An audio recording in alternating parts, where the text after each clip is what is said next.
Oh my god!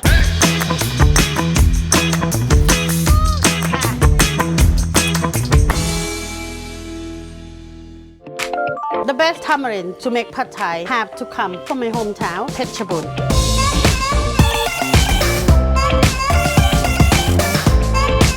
This is a tamarind tree. Tamarind tree. Three types, sweet, sour, and then another one is mixed between sweet and sour. This is sour. Oh my god!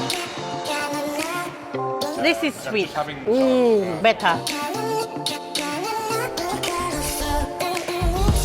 So this is our local variety growing in the soil in this area. Our pad thai sauce make it from sweet and sour.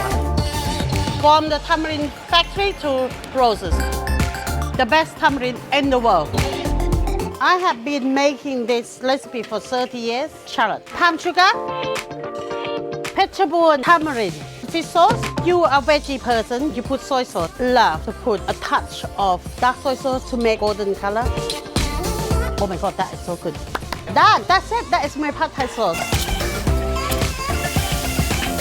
Noodles, my sauce, dry shrimp, dry turnip. Oh my goodness! This is a pad thai made from Phetchabun tamarind.